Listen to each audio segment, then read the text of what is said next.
Hi, I'm Noelle with Paper Clipping, and I'm here with Jennifer Keltner for Scrapbooks, etc. She's going to show us the new redesign of the magazine. So, you ready to show it to us? I am. All right, let's take a look. First and foremost, here we have our new tagline and the staff of editors and art director that bring Scrapbooks, etc. to you. Our new tagline is Create, Share, and Remember, and we thought that was important to put on the cover because we want to remind people why they love to scrapbook. And we think those are three key reasons. So if you step over here, we've got a new cover look for Scrapbooks, etc. The main portion of the cover is still the large scrapbook page because we know that's the main reason our audience really scrapbooks is to create scrapbook pages. But we also wanted to bring some of the etc. stuff to the cover. So the right-hand column here really features some things that ordinarily would have been inside the magazine before, but maybe readers didn't know that they were in there. So on the newsstand, we think that those projects maybe will help pull in some people that might not identify themselves as scrapbookers per se, but like to make cards or like to make craft projects out of scrapbooking supplies. So we brought those to the cover. Does that mean that there aren't necessarily more of the crafting, it's just that you're seeing it on the cover now? Absolutely. The content remains pretty well the same. The way we're approaching it and delivering it inside has changed somewhat, and I'll show you some of that.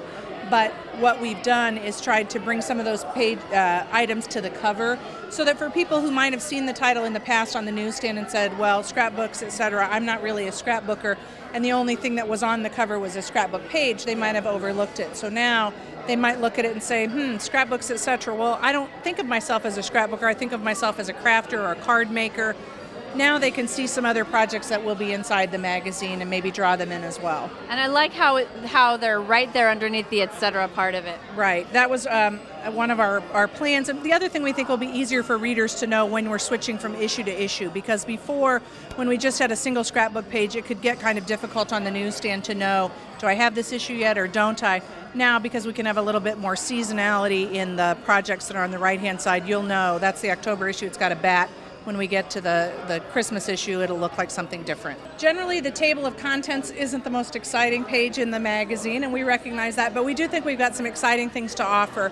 First and foremost, all of our features and columns will be along the left-hand page, and that is a change from the way the magazine used to look in that it used to be divided into chapters, more like a book. Now, it looks more like a traditional magazine with the features and columns in it. But what's really different is the right-hand side. We know Scrapbooks, etc.'s readers like to hang on to their magazine, take it to a crop with them, and use it kind of like people use the web to search for things now. So if I'm at a crop and I have 3 photos and I want to do a layout, I can look at this and say, okay, you know, here, where are the 3 photo layouts in the book? Where are the 2 photo layouts? I have 4 photos. Where can I find those? So all the page numbers will be listed. They can find them very easily. If they like to do digital designs, that's pulled out.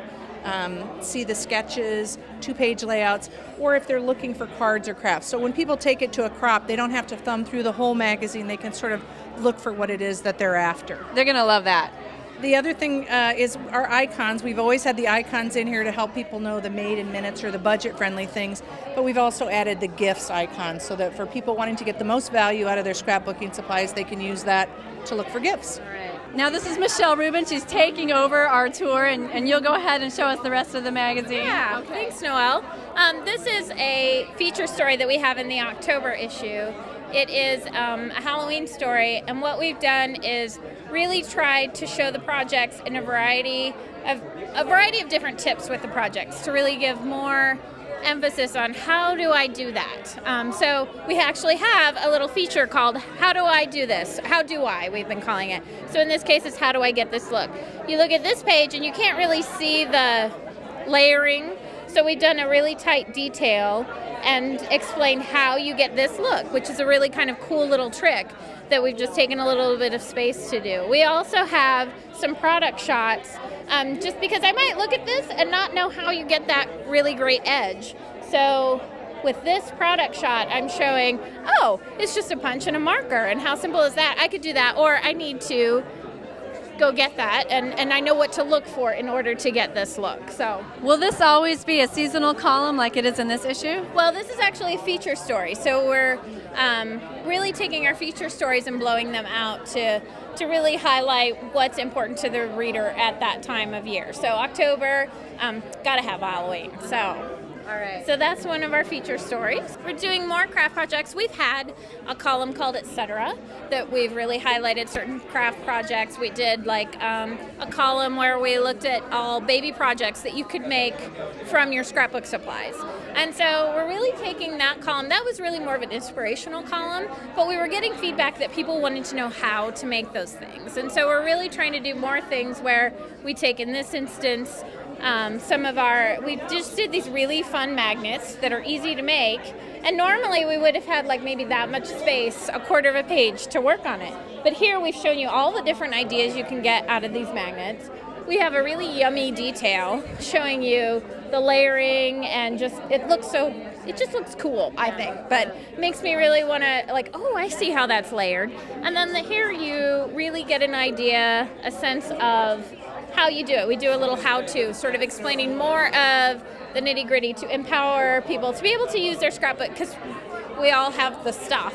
It's just how do we put it together in a different way that isn't necessarily a page. So this is another feature story. You're only seeing one snippet of it. This is just one spread of it. It's an album that takes an old book and you can make a scrapbook album into it. And when I first saw this project in the outline stage, I was a little like, ooh, I'm not sure I would know how to do that, but I know people will want to. And then we got it in the office and I was like, oh my gosh, this looks so, I can do this, you know? And it's also just a really cool project. And it was one of those things that inspired us to how do we show our readers the same experience that we get when a project comes into the office. So that's where this like giant detail shot, where we were coming really tight on part of the album that we love, it might have gotten overlooked with just the plain flat shots. Where the flat shots are important because you can still see the overall look of it, but here you get that while we can't really show you how yummy the project is right there, you can get this detail shot, and it gives you a better sense of what it is. Plus we've got little nuggets of information on how to do it. Okay, so readers can expect to see a lot more detailing now than they could before, different angles and things like that, plus more instruction. Yes, you can. Well, they'll get more info on how to do things, more, even more tips than before, if that's possible, but it is. And the detail shots are just going to be bigger, so you can really get a good sense of it. So that's such a gorgeous project too. I love it. All right, so now we've got the inside scoop. Thank you so much, Michelle. Really appreciate it. Oh, we are. We're definitely enjoying it. All right, that's it with Scrapbooks, etc.